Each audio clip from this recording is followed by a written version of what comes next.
Welcome to Business Innovators Radio, featuring industry influencers and trendsetters sharing proven strategies to help you build a better life right now. Hello and welcome to this episode of our show. This is your host, Keith Doherty. Today our special guest is CEO and real estate agent Jonathan Alexander of the J. Alexander Real Estate Group with Keller Williams based out of Boca Raton, Florida. Amongst his many accomplishments, he's the founder of J. Alexander Real Estate Group. He entered into real estate in 2005, and since then he's grown the J. Alexander Group exponentially to become one of the preeminent real estate teams in South Florida, helping over 400 families buy and sell real estate in South Florida.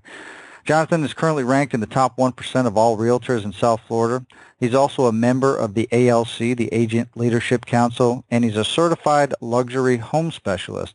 And he was also featured in Top Agent magazine, highlighting his commitment to excellence. Jonathan, welcome to the show. Hi, thanks, Keith. I appreciate it. I'm very happy to be on the phone with you, and I'm looking forward to providing some value to the readers today. Absolutely. So, Jonathan, kind of if we could start, what led you into real estate? Was it something that you knew you always wanted to do, or did you kind of just, stumble into it? And that's a great question. When I was 21 years old, I was introduced to real estate from my mother, who's a real estate investor, and at that time she was heavily investing in properties at the time. And honestly, I've always been in sales ever since I started working. So moving to real estate was just natural for me. I believe it was a perfect match. Excellent. And what personal attributes or traits or qualities do you think have most contributed to the success you've had, and how did you develop those?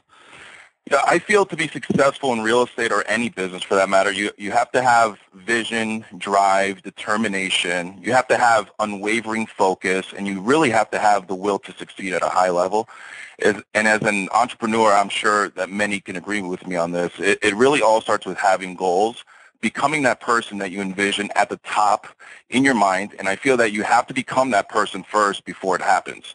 And then you have to do the activities that is necessary to achieve the goals, and you really have to ask yourself, and this is what I did, is what does a top producer do throughout the day? What does their schedule look like in order to be able to do the numbers that I want to achieve? So it's really automatic in the sense that by becoming the person first, then doing the actions and activities day after day, that you usually will end up having everything that you've always wanted, and that's really been my approach since I started. I knew that in my mind, even the day one when I started in real estate, I knew I was a top agent, and it was just I was a top agent in the making, and eventually I would get to where I need to get to. Excellent. And can you kind of give a specific example of, I guess, when these traits have played a role in your path towards success? Sure, and that's a great question, Keith. Throughout this journey, we've run into many obstacles, some bigger than others, and there were a few times that the business could have sank. But fortunately, we do have a great support system. I've surrounded myself by great people in all areas, and so I've had really great advice, and I was able to remove myself from the situation that we were involved in and look from outside the box looking in, and that really gave me a lot of clarity and helped me think rationally about the situation.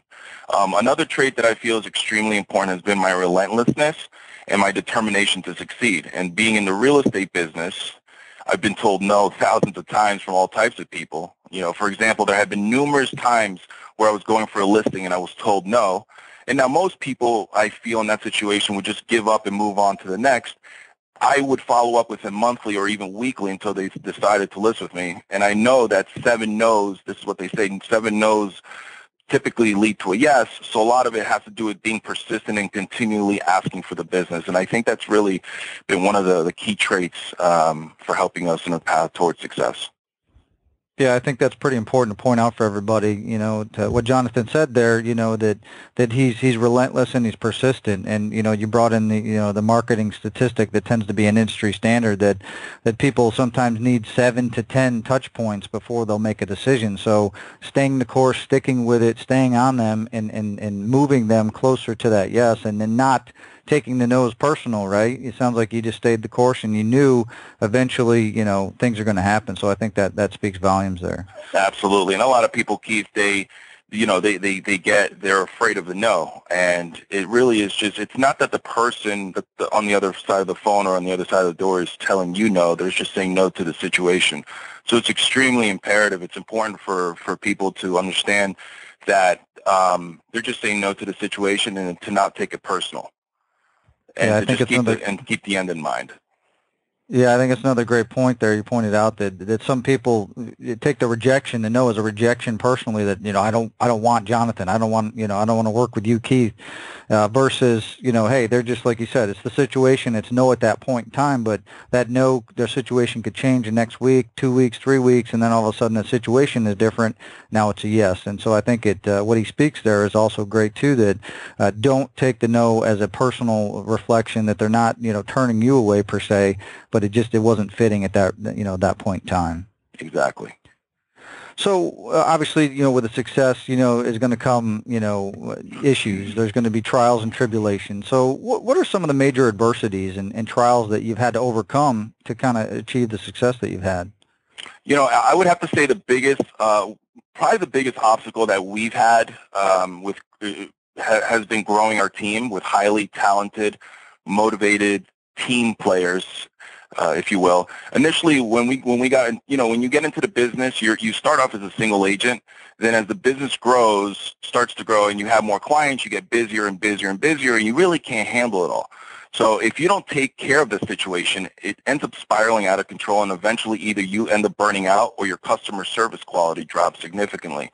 So I learned that the key to growing the business and having a life by design, not by default, is having leverage. And once I applied myself to learning all the necessary steps and started to hire a team, really talented and motivated team members, everything all of a sudden got better. And that's why truly I believe that the team environment is extremely important. Most agents end up doing everything themselves throughout their career, and they miss out on a huge opportunity. They eventually either plateau or their customer service level drops and they lose repeat business. So Keith, I learned that by having a team, which is, it's a newer concept in the real estate industry. By having a team, we have specialists in every facet of the business, and that way our clients always receive A+ service, and we make sure there's someone always available to assist them with their questions and needs. Excellent. Yeah, I think that really helps to build that out, and I think another thing that points to is kind of focusing on people's strengths. It sounds like a team member could be good at listings, another might be a good buyer's agent, and then might be good at the closings, maybe the paperwork, that kind of stuff. So I think you nailed it on the head. So to be able to focus on people's strengths like that too, you're going to thrive together and build up as a team, and I think that's really a good point there. And it's a great, and it's another thing you bring up, Keith, that I'd like to point out is you're absolutely right. The fact that we have everybody in their positions that they actually truly enjoy what they do, what's going to happen is, first of all, they're going to work a lot more efficiently. They're going to be happier in the workplace, and we're going to retain them. And that allows opportunities for growth, and it allows us to keep our core and continue to grow our business, so which is very exciting. Absolutely. So, also, obviously, with having obstacles, having, different trials and tribulation as you grow towards, being successful, what has kept you going? You might have an obstacle or roadblock. Why would Jonathan not give up? What makes you drive forward and move through an obstacle? That's a really great question, actually.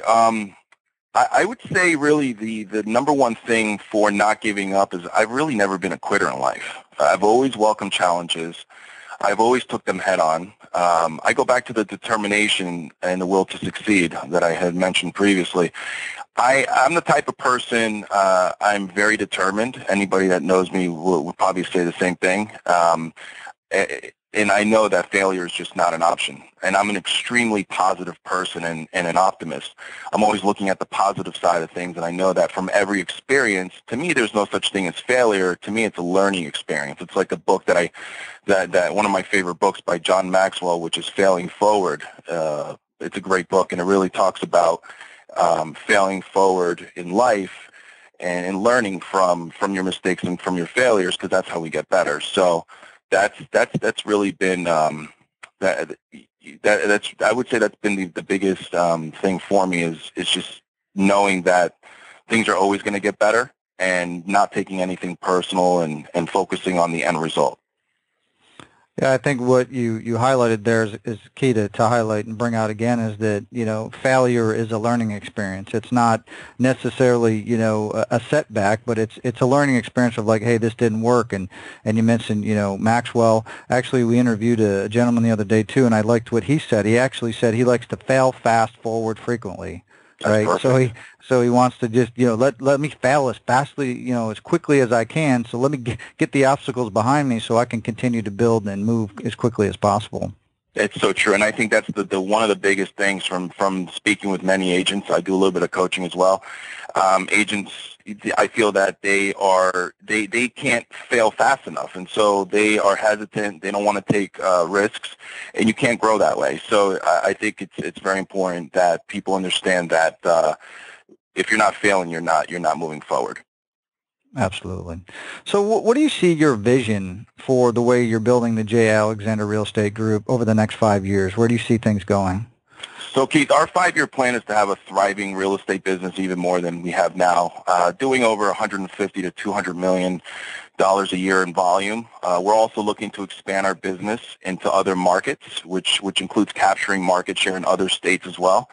And one of the most important goals, and this is something newer to me, is personally making 10 people on our team millionaires. And I find that the joy is in the giving.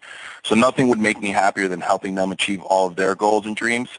And ultimately, it's confirming to them and to myself that we both made a great decision to get in business together. In regards to marketing our team and continue to market our brand, I think we're very fortunate that we're at the forefront of technology and in several different spaces.